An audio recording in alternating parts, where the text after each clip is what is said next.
Security alerts by the UK and US embassies of an impending terror attack in the Federal Capital Territory. The Nigerian police is assuring residents of their safety, and this is coming on the heels of the arrest of a suspected terrorist in Abuja Estate. Arise correspondent Ferdinand Duroha went round the city to see how residents are reacting to the news. A drive through the capital city shows that businesses are going on as usual, and there is no noticeable presence of security personnel within the city. This is the situation at Wuse Market. Here, there are no visible security precautions. It is the same at the popular Banek Shopping Plaza at Wuse 2 and some other private and public establishments. Some establishments seem to be taking some precautions. Hello everyone, good day according to your time. Welcome back to Learning is the Key. Please, if you are seeing my channel for the first time, don't forget to subscribe and also hit on the notification button. Please don't forget to share this video, like, and kindly follow my page. Yes guys, something just like draw my attention to a video that I'm about to show you this evening.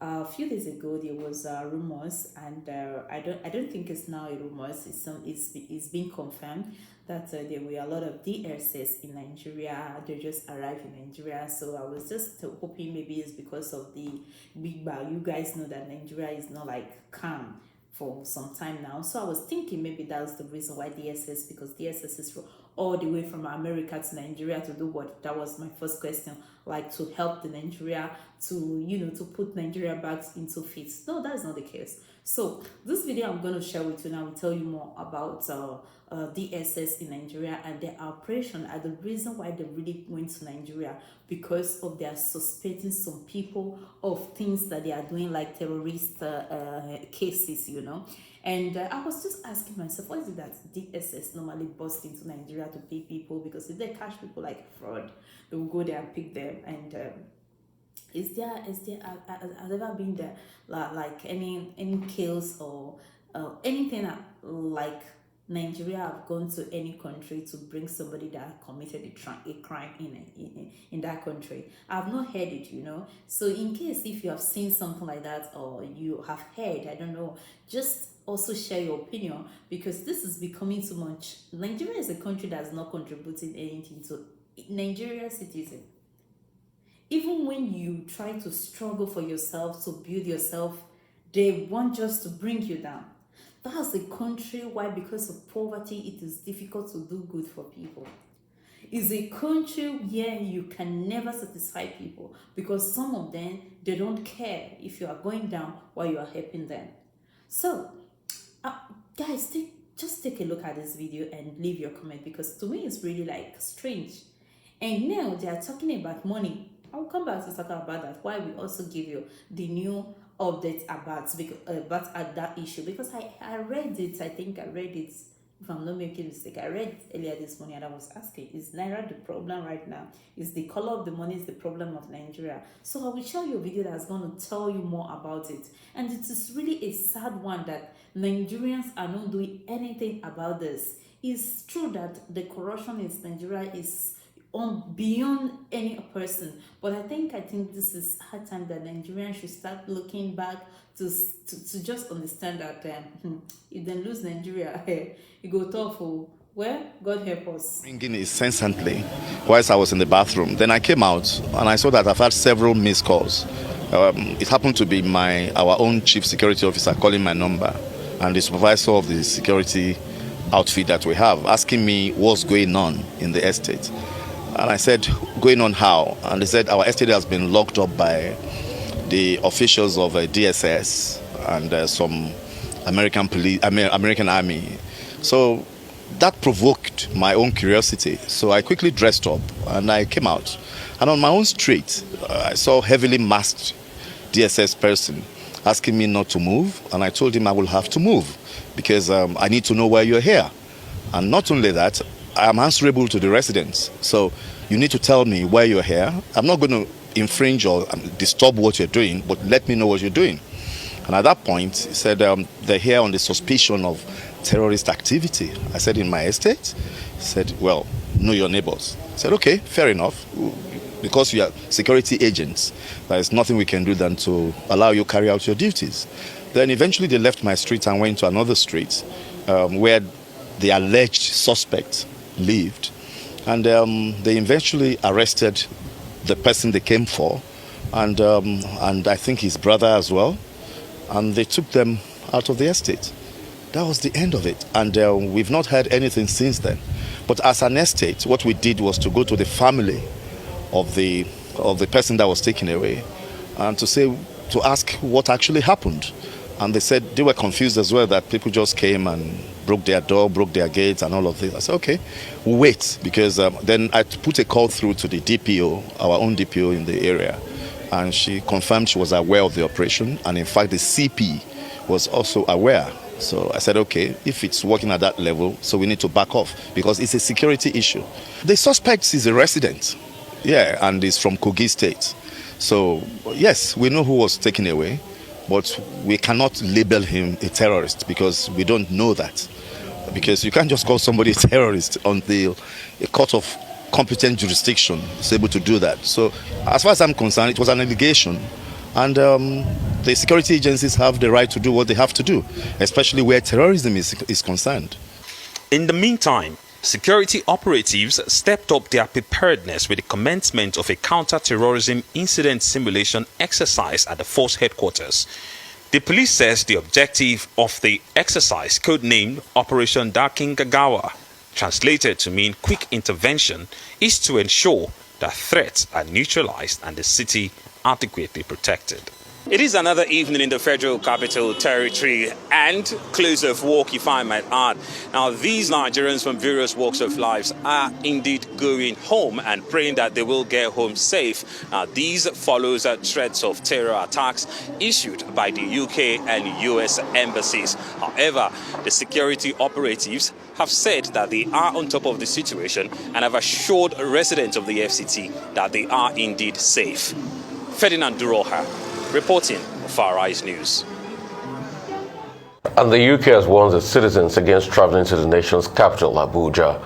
It also warned against all the essential travel to about 13 states, including Bauchi, Kano, Jigawa, Niger, Abia, Plateau, Delta, Bayelsa, and Rivers States. It comes as the UK and the US warned of possible terrorist attack in Abuja, with government buildings, places of worship, schools being particularly targeted.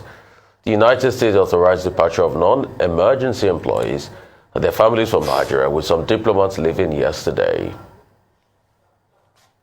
A lot to talk about this morning, Dr. Bati. Okay, many dimensions to this. We've been treating this for the past 2 days.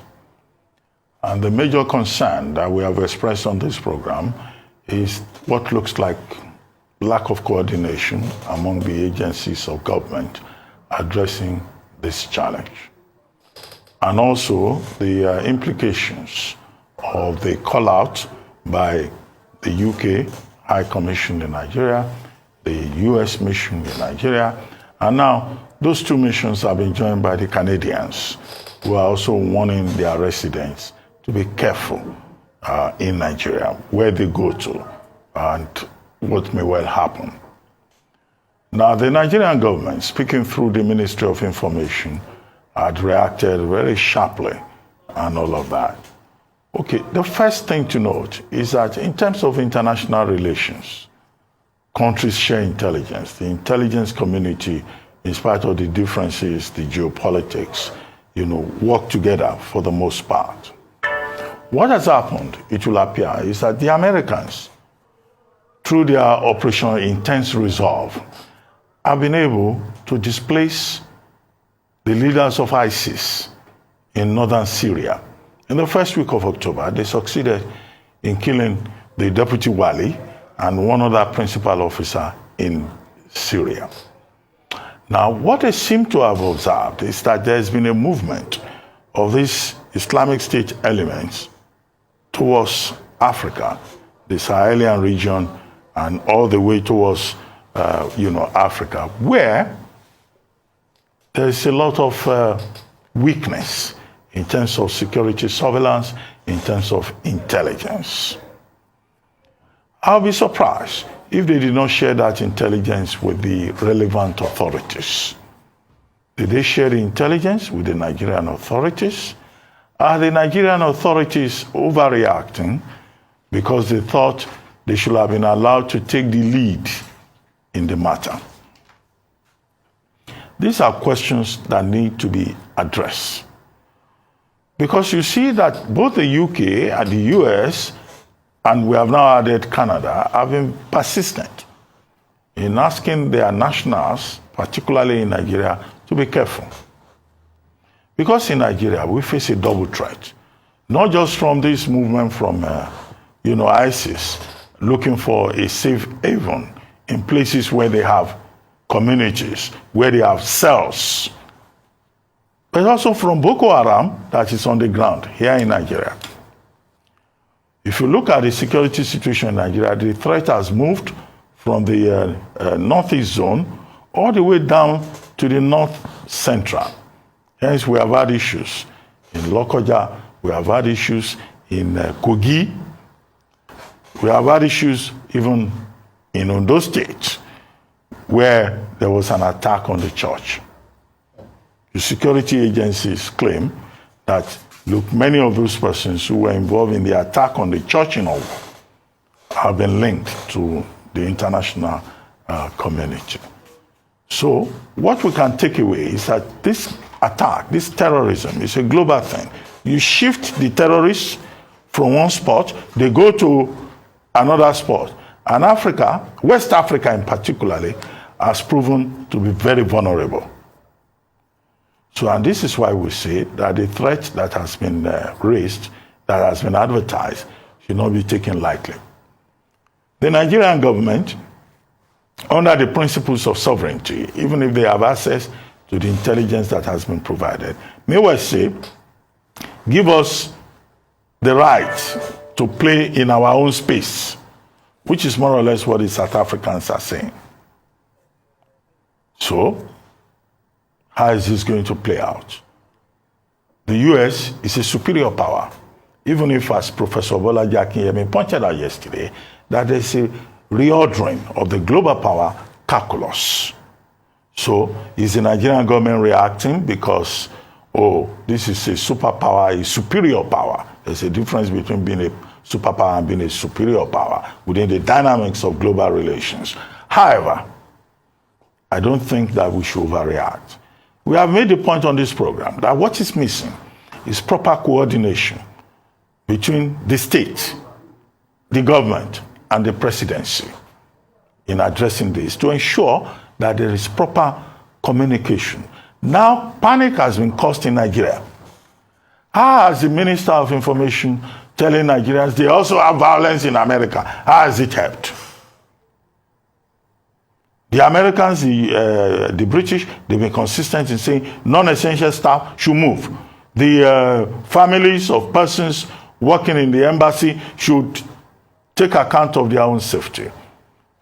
And that shows clearly that there's concrete intelligence in that regard. Who is failing in this regard? As for the case of South Africa, this morning, the Economic Freedom Fighters, a political party, EFF, in South Africa, had already come forward to say, look, they need the US mission to give them more concrete ideas about where the attack will happen, where, what will be the motive. Well, of course, the Americans say they have no concrete details. The presidency in South Africa has shifted a little bit, trying to raise questions about the alert that has been raised by the United States. So I think at the basis of this is geopolitics. Countries in the southern part, in the context of the North-South relations, are likely to feel that countries of the North are intimidating them for their own purpose. One other subtext is this war between UK and Ukraine and Russia. Many African countries have chosen the position of being non-aligned. Have you seen any African country that is going front, in the front, to say, oh, we have taken a position? Even Nigeria has been careful. South Africa has been careful. Could that, let us ask, also be the reason why the United States is raising these alerts? Nigeria, South Africa, two major strategic countries in Africa. whatever may be the reason within the context of geopolitics, I do not think that the appropriate reaction of the African countries will be to dismiss the threats. I do not think that the appropriate response will be to resort to name-calling. I think the appropriate response will be to take note of these indications, considering the position of the United States as a superior power, as was suggested, indicated by Professor Bolaji Akinyemi on the same program yesterday, and to see what they can do. This should not be about ego. After all, at the end of the day, it should be about the safety of the citizens, of the individuals. We were shown a tape where in one estate in Abuja, people are already panicking. We've been shown evidence of people shutting down and trying to flee from parts of the country. Okay, that panic that is being created here in Nigeria, if it can be so properly described, who bears the cost? It's not the Americans that will bear the cost. It's the people of Nigeria that will bear the cost. And really, the key intelligent thing to note is that the displacement of the ISIS leadership in northern Syria in this month of October is likely to cause reverberations, and it is not unthinkable to assume that the leadership of these terrorists will find accommodation in places that they think provide that accommodation. Africa should be ready to make sure that we do not become an accommodating space for global terror. I mean, very well said, Dr. Abati. Two things we have to extrapolate is the fact that once an intelligence report comes out, it is incumbent on all parties to collaborate. And I don't want to think that the Americans didn't collaborate enough with the Nigerian authorities. If you remember, the Americans and the Nigerians have had joint collaborations or rescue missions here, where Nigerians even provide intelligence reports and America come all in. A case in point was the American that was caught up around Niger by terrorists. And I think President Donald Trump was president then, and he did talk about it during one of his speeches or campaigns or something. It was a joint effort. They went in, they got the job done, they got the American out. Then afterwards it was announced. And I think this information, should probably have been distilled. And that's why I think the problem here is the Minister of Information that became, I don't know for whatever reason, became agitated. The DSS did not respond the way the Minister of Information responded. And I think it's also time we briefed the Minister of Information the prerequisite response to national security issues. Dr. Abati, you served in government. I don't know if they give you guys adequate briefing, as regards things like that. But if the Minister of Information, that is supposed to be the one to interpret this messaging properly, could act like this, then like I said, it's on the Minister of Information. The security agencies understood this. They started drills immediately. The DSS did not retort and challenge the intelligence of America because we've got a very strong DSS here that is constantly doing its work and has provided leadership. And in fact, I must have to commend the security authorities. We always complain of agency lukewarmness, as it were. But they showed great resolve. Once the DSS confirmed, we heard the police spokesperson release a statement, and afterwards started seeing drills. And these drills were to, allay the fears. And afterwards, you see the arrests that have been made already in that estate in Abuja. And security men are on top of this. But it's not for the information minister to now come out and say otherwise and start throwing tantrums. Like I say, in God I trust, every other thing is data. And that's why I challenge the Minister of Information. If you had superior data that what the Americans turned out was not good. You should have said it in the press conference, but obviously you do not have it. No. So I worked in government. No. We have to clarify this. I've not landed, Dr. Abati. Okay, Please go let me ahead. land. But we should not mislead the public. So if you have superior data that these same DSS and the police authority had responded to this same data by starting drills, by even affirming that we'll start drills, even launched an operation to this effect to reassure the people, then things could have been done properly. The last phase, I understand geopolitical interplay. It happens every time. There's a contestation between the West and here and all of that. But in this regard, this is a matter of emergency, life and death. And since the security authorities have responded to it, I don't think the response by the information minister was appropriate. That's my point. Okay, this is not about the information minister. The information minister may have responded on the basis of the information at his disposal, which is why the major point to make is about the synergy in government and also about the quality of persons that are in government. This morning, even Cyril Ramaphosa, the president of South Africa, complained that the Americans did not synergize enough. They did not provide earlier information to provide the South African government the opportunity to take the lead in addressing the problem. That was why I raised the question earlier on that, look, in international law, nothing is written is cast in stone. Okay? These things change. Nations have sovereign interests and they react on the basis of their sovereign interests. We are not sure that even in the case of Nigeria, that the American authorities shared information with the Nigerian state. The Nigerian state, as Lai Mohammed pointed out, got the information in the media. Okay, even if he got the information in the media, what was the level of synergy? What is the level of his access to the information system, to the security place within Nigeria? Does he have access to the blue paper, for example, from the Nigerian International Agency? Does he have access to the daily report from the DSS? Does he have access on the reports daily from the DMI? Do the persons who speak for the presidency, do they have access to this basic information that comes with proper advice to the president of Nigeria? So the main problem is the kind of security system that this present government is running. The main problem is the kind of communication framework that they have in place.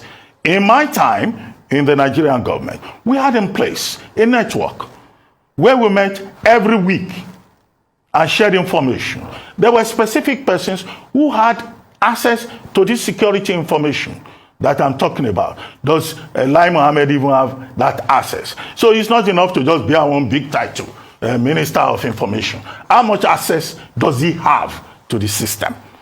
So if people don't have access, they will just react emotionally in a manner in which they just hold their position, and they will demonstrate, their lack of access. But the people in DSS, in DMI, in NIA, they will necessarily have the information. I hope there will be proper briefing from those strategic departments of state so that we can have clarity and we don't make assumptions about how the Nigerian state works.